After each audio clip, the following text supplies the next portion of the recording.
Hi everyone. I have to say to you that this is one of the best videos I've watched recently. And this woman, who I think is 38 now, 37, 38, she is talking about the pro-anorexia groups in the early 2000s. So we're talking about over 20 years ago, when she was a youngster of 17. She's talking about London-based. She's talking about people who were in the groups, girls who were in the groups mainly, who she met up with in Camden and thereabouts, and what they would get up to and what the groups were for, basically, what they discussed, confidences that they exchanged, things that they got up to as time progressed and they got to know each other more. And she's very honest, in some parts very blatantly honest, and I think you'll enjoy. I think I thought this was an amazing video, and I'm going to put the link to the channel in my description. And in the meantime, play this. And going on the video I posted about Eugenia and the fact that she's supposed to be in these groups and pro-Anna groups, I don't know. It's hearsay. But I haven't researched about Eugenia, so I don't know personally. It's just hearsay. But if she is, then in a way I can understand it, because of the support and almost love you get from people who are also suffering from the same eating disorder, but who also have no inclination or need or want to get better. Just listen. And like I say, she was tall, right? So she falls a long way. She doesn't put her arms out at all. She just completely planks, face plants the concrete. Somebody there with. We're just shitting ourselves. Like we've just smashed her Who's face. been Her face drinking is going to be vodka smashed in. and taking pills. That's her pre-anorexia. Anorexia meetups of the early 2000s, and just how dramatic the happenings got. I thought that might be an interesting subject for a video, because I know, even though it's been a long time that pro-anorexia has been around now, it is still somewhat shrouded in mystery to outsiders, because I think a lot of people don't understand why anyone would get into something that seems so sick and twisted. To support and group. The answer is eating disorders are an addiction. There are a lot of people with any kind of addiction who are not ready to quit, and that is all pro-anorexia is. It is anorexics, bulimics who are not ready to quit yet. That is the quickest summary I could give That's you right. of pro-anorexia. But nonetheless, what actually goes on at forums, I think, is shrouded in mystery enough, let alone what goes on when you actually bring together a whole bunch of these teenagers and all of their many dysfunctions, and you let them run. Although I say it's a support group, you can go to support groups like AA, or where they will help you to overcome your addiction, where they will help you get off the substance you're on, in alcohol, whether it be drugs, whether it be an eating disorder, overeating, or anorexia, bulimia. You can get groups where they are a positive and mentor you to get better. These pro-Anna groups are not like that. They are a group of like-minded people. Nobody is a leader in the group. Nobody is there intending to give anybody else advice. They're just ordinary people suffering from the illness which they want to remain in their lives. They want to know more about how to improve their condition, i.e., we would say get worse. They would say get better at what they're doing. And that's what these groups were. They were support groups for pro-anorexics.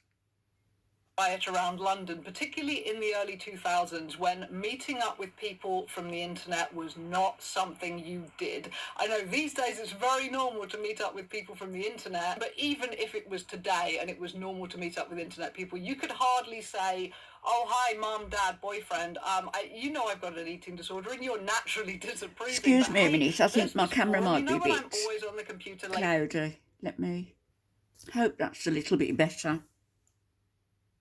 at night clicking away at 4 o'clock in the morning. I'm actually talking to a bunch of people who are really supportive of my eating disorder, and we encourage each other to get thinner. That's and, right. We talk about openly about how to hide your purging and all of this. This is what we talk about. And I'm going down to London tomorrow to meet up with a load of them and hang out. And I won't be back till tomorrow. Day after. You couldn't say these things at all. So yes, there is quite a lot of mystery shrouded around the meetups, and I think even if you are a member of one of the newer pro-anorexia boards, I think for a lot of people there is a sense of intrigue about how it was in the earlier days, because some of the early forums, including the one I was a member of, are very infamous. Back in the days when red bracelets were a thing, like it's like a secret sign, and if you see anyone else who looks kind of skinny and they're wearing a red bracelet, maybe you can get chatting to them and have an Anna buddy in real life. And if you were bulimic, it was a blue bracelet. I don't know whether any of that goes on, but these were all of the things that were going on back there. The old forum was, although it sounds dark and sick to say this, it was a lot of fun, and there was a lot of crazy stuff that went on there. I mean, I remember one girl posting a load of pictures, and one of the pictures was her net name, like her forum username, written in puke on the toilet seat. This was the kind of like antics that we got up to. Everything we're doing, hey, do you do this too? And it's like, no mate, none of us generally write things on the toilet seat in puke, but you do you, honey. But anyway, returning to the meetup, the most dramatic tale I have to tell happened at the final meetup I went to in 2006. So we will get to that. But to get to the first meetup I ever went to, this was in 2002 when I was 17, and this is a picture of me at the meetup, and looking like an alien. Terrible cameras in those days. Things started out fairly tame. While we were still slightly uncomfortable around each other and we were still quite young, things were relatively tame.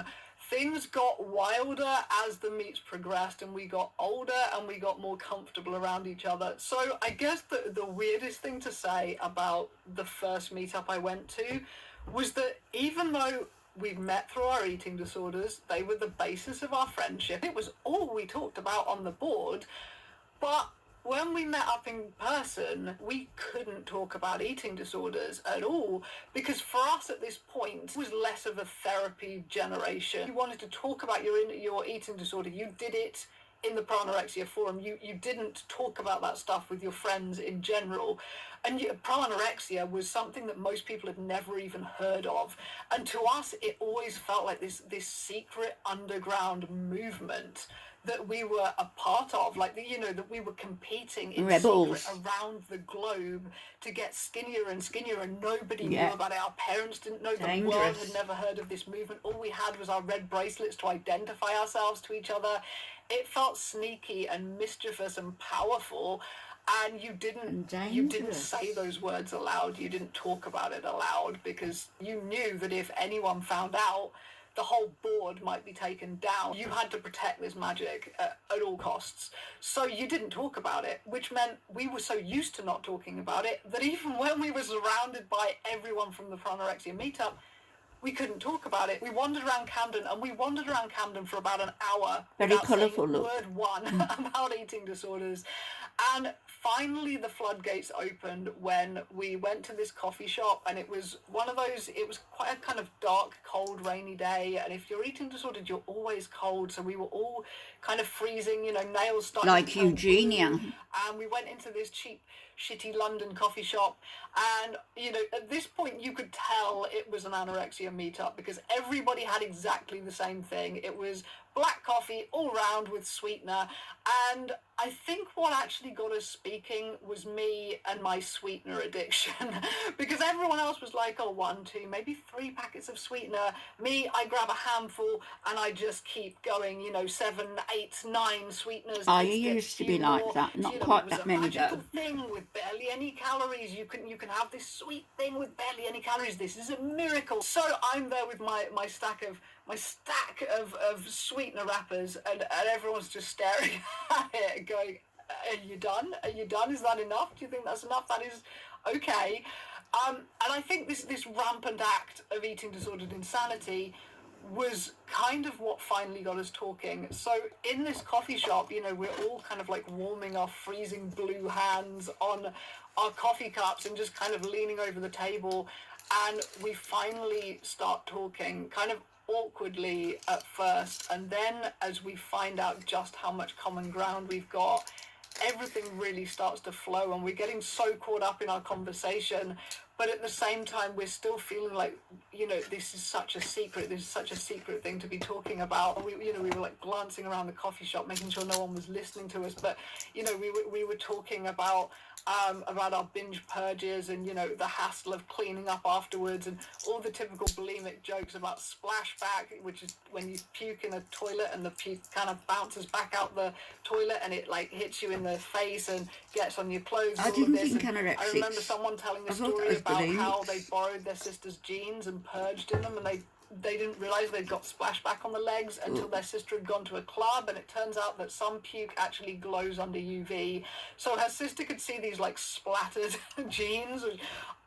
I shouldn't laugh, but it was kind of funny to us back then. And can I just get on my soapbox a little minute and point out the fact that whenever I've had people get offended by me making jokes or laughing about eating disorder related stuff or drug addiction related stuff, I swear to God, every single time, the people who get offended are the people who have never had eating disorders or addictions themselves. They Could be just get something offended in on that. general principle. It's like, that's a serious subject. When in my opinion, it's like the N-word. I think if you are a black person, then the N-word relates to your ancestry, your struggle, your suffering, and the racism that's been put on you. And therefore, that N-word, it is yours to do with what you want. If you want to say it, say it. If you don't, don't. But white people, leave it alone. Much the same as joking about anything that you have ever struggled with in your life, mental health related. If it's your struggle, I think you can deal with it any way you like, and if you're outside of that world, I don't think it's your place to tell someone who has dealt with that personally what they can and can't find funny about their own life experience.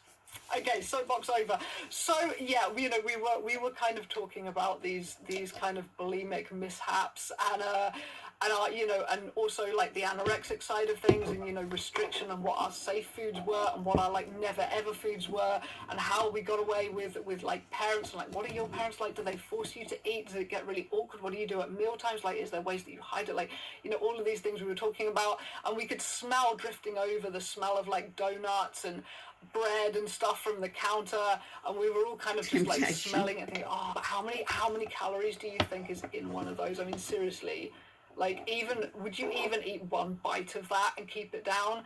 And then, I think other people were like, I mean, we could though, like, we could. I mean, do you think there's a toilet anywhere around here? Is there like a McDonald's anywhere up this strip that's maybe got a toilet? Because we could.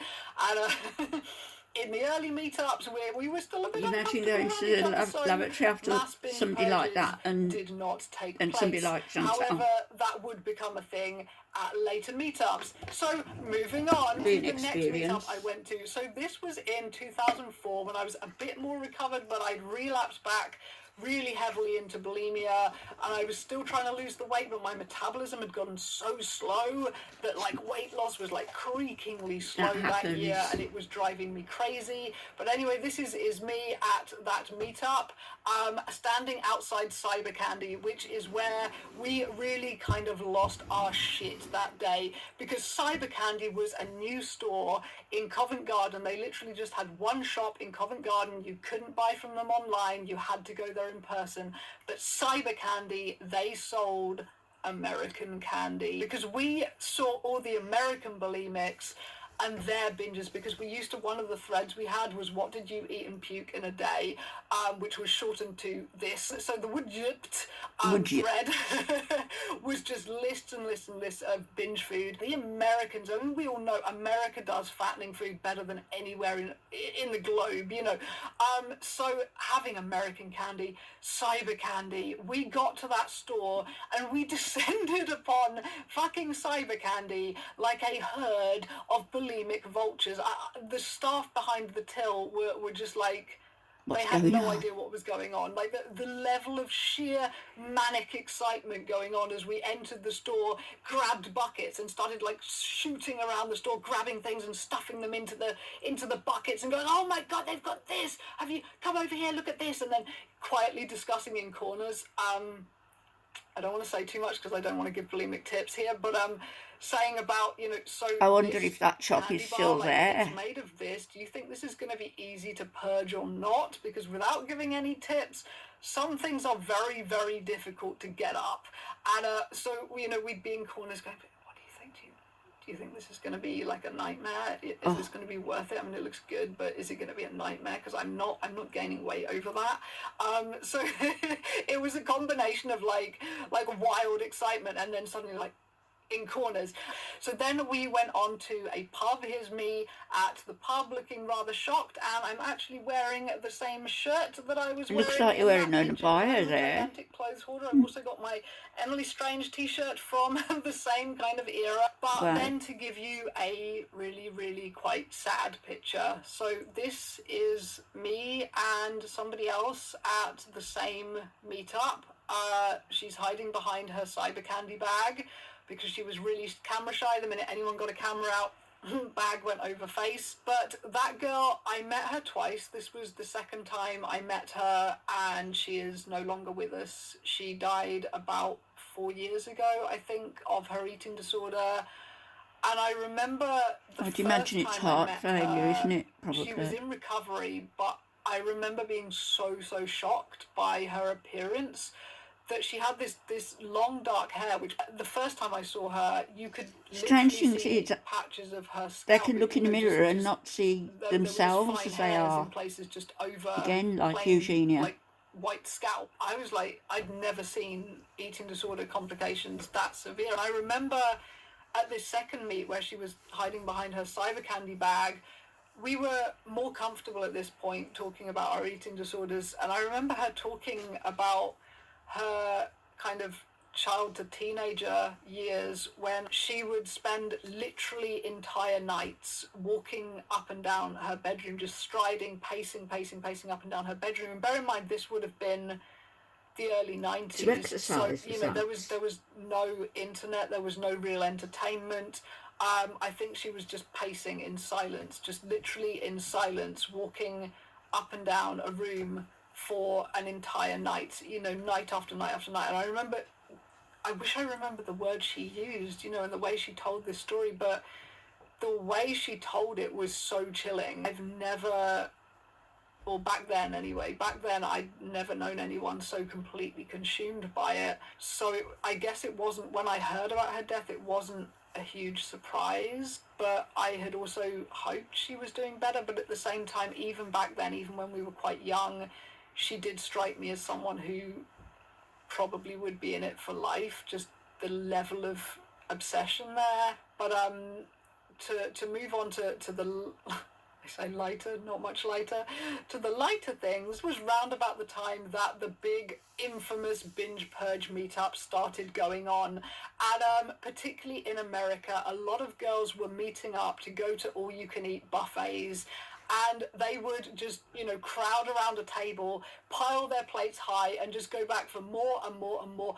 And if you've ever been bulimic, you will know you generally eat until literally your stomach is so full you can't stand upright, and it hurts, which is dangerous, by the way. Girls have actually died from rupturing their stomachs doing this, so try to not quite go that far with it because it's really dangerous, but that's generally what you do. So the amount that you can put away, you know, you walk in a fairly slim person, the amount you can put away before all these girls would kind of like, evaporate off to the toilets and, and then come back a little bit, a little bit puffy-eyed and sit back down, start eating again. And oftentimes they would stay and keep going until they were literally thrown out of the restaurant because they'd kind of worked out what was going on. And I remember that this was round about the time that digicams were getting better, and there were a lot of pictures from these meetups, so you'd see pictures of girls grinning around a table with piles full of like Chinese food up to here. And I remember even seeing pictures of like people like just puking in the parking lot because we really had no filter. We really didn't. And it was like, hey, this was the start of the night, this was the end of the night, barfing in the car park. And and then we went home.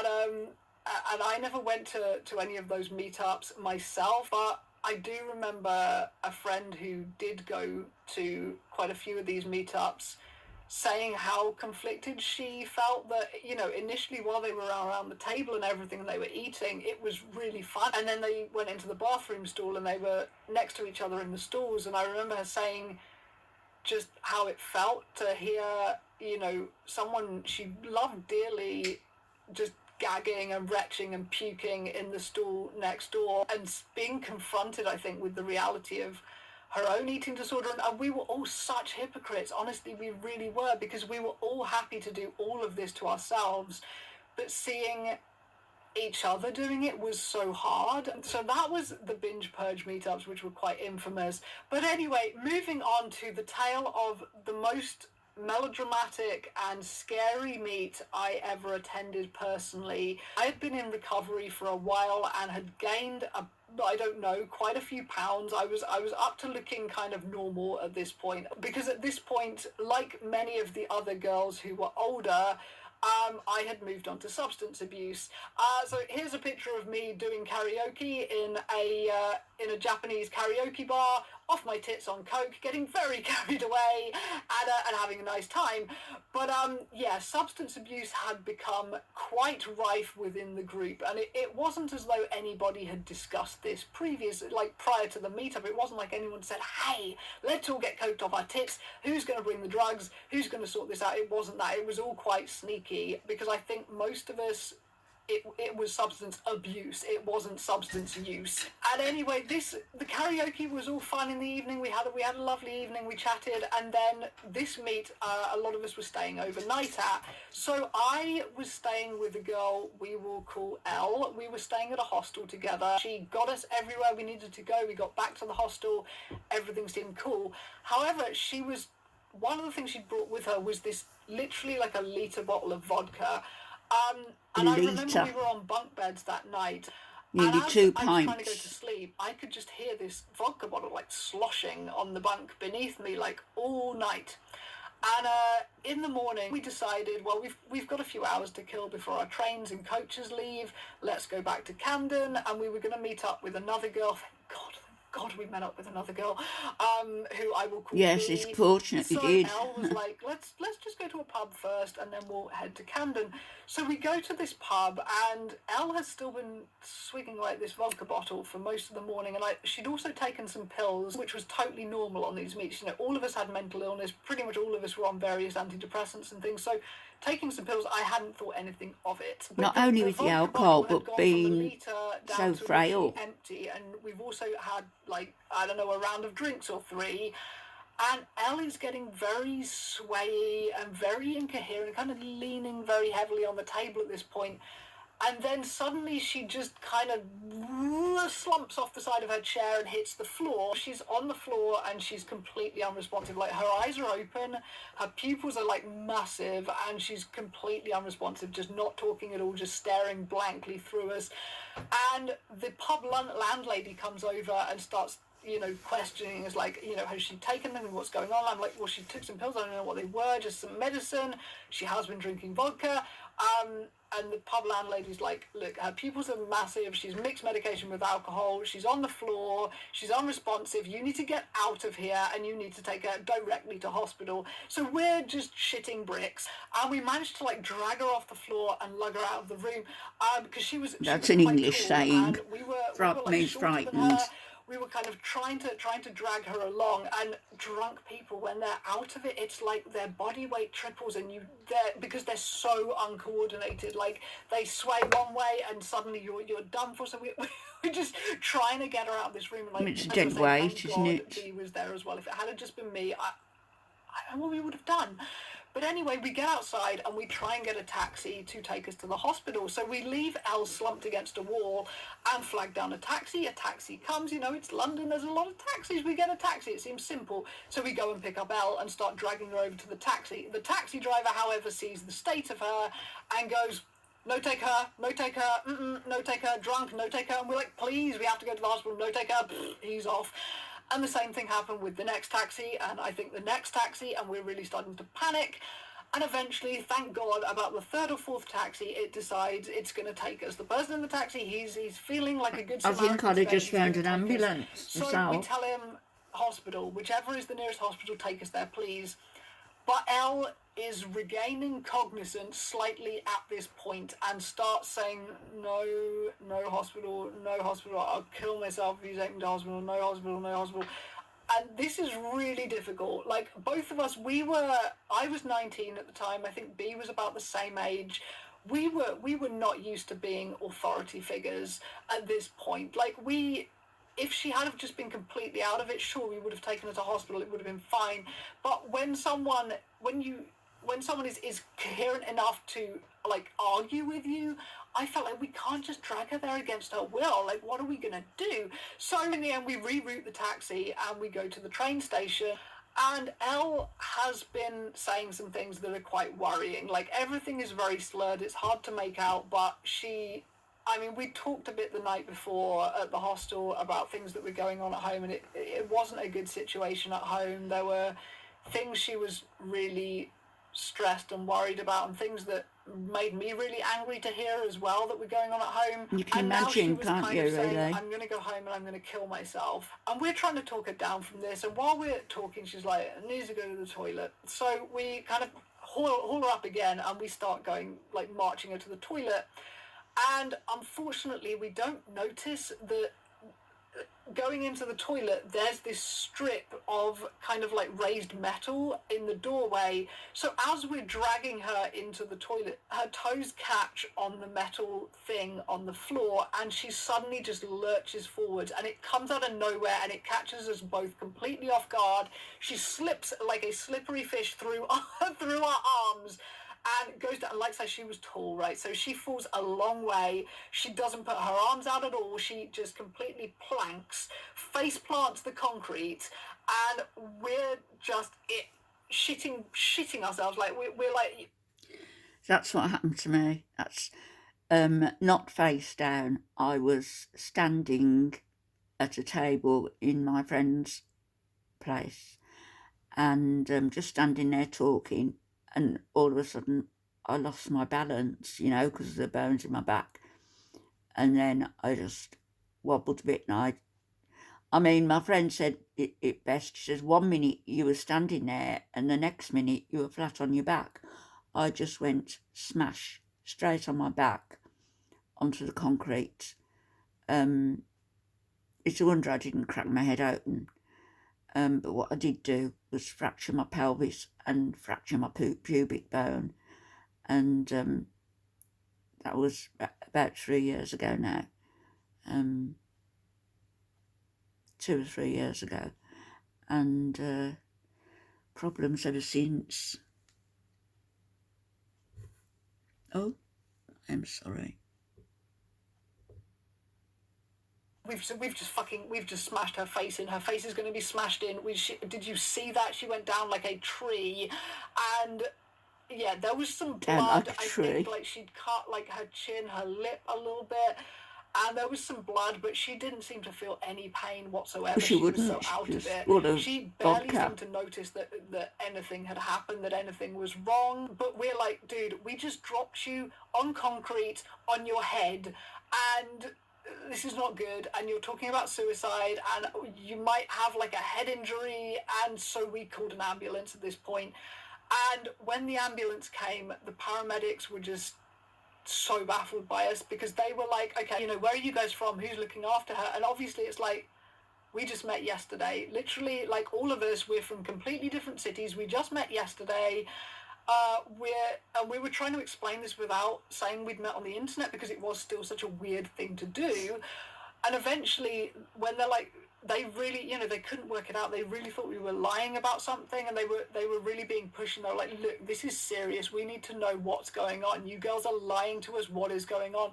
So we're like, "Look, You were, in a way. we know each other from an eating disorder forum. We've met up from an eating disorder forum. We met yesterday, like literally in about an hour's time. We're all getting on trains and we're going back home to completely different places.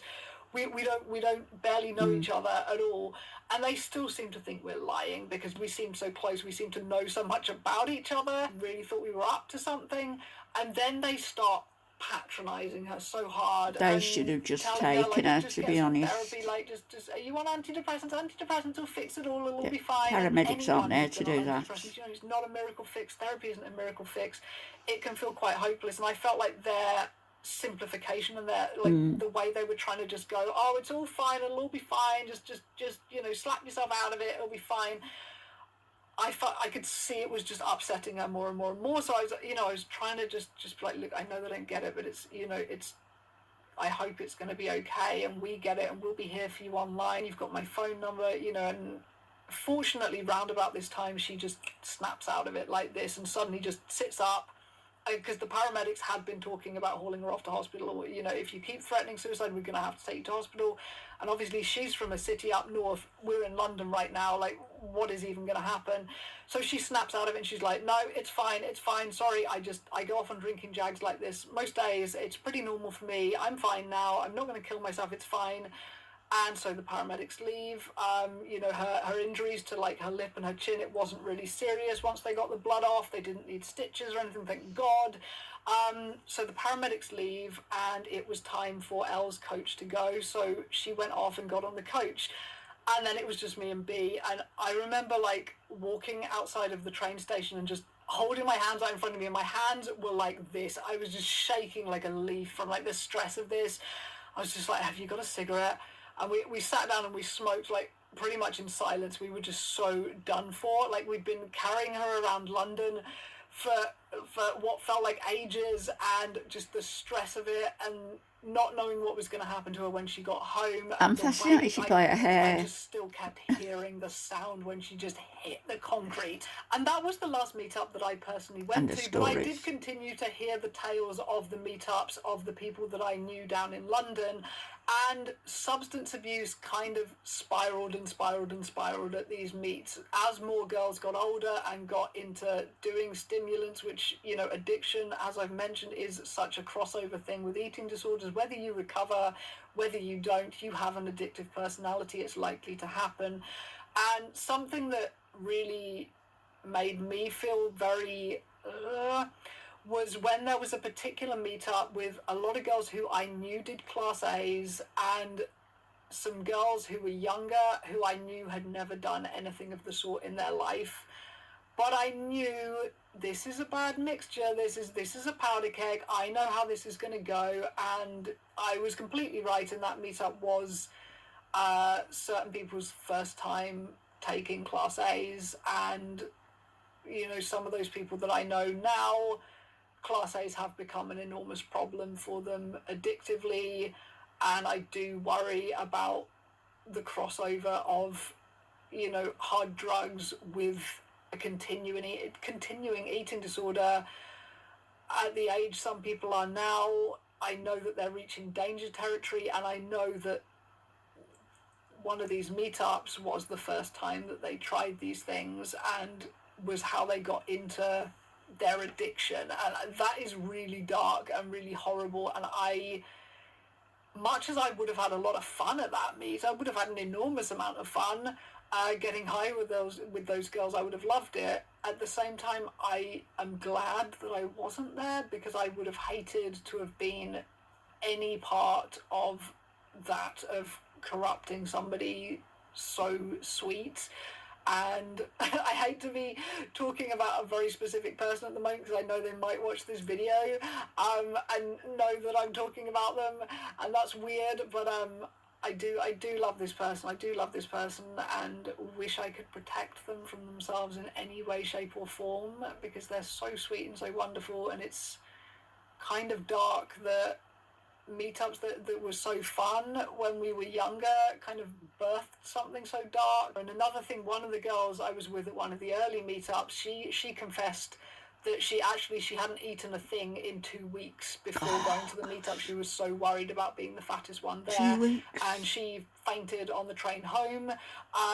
Unfortunately, I think someone looked after her and got her there. And honestly, I dread to think how many other people before these meetups were so painfully fearful of being the fattest one there that they got more and more and more extreme with their behaviours leading up to the meet. And once you've got extreme with your behaviours, it's very hard to get out of that. And so there definitely was a dark side to these meets. I mean, overall, I guess the final thing I'd like to say was just how wonderful it felt to finally hug each other on these meets. You know, these people who had just been text on a screen, but they had been our lifeline, you know, dark, miserable, lonely, sad teenage evenings when we just wanted it to all end, and we felt like we had no one in the world who understood us or loved us.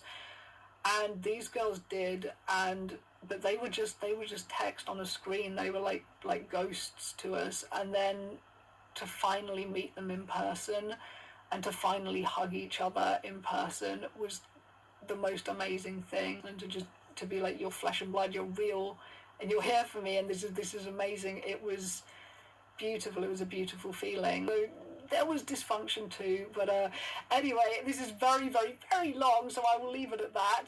But if you ever went on any of these meetups yourself, whether that's recently or a long time ago, and you're willing to share your experiences, please drop those below, and I will check back. But more eating disorder I'll content link the linked at channel the end of the in video my if you're description. interested. So over and out. Bye bye. Bye bye.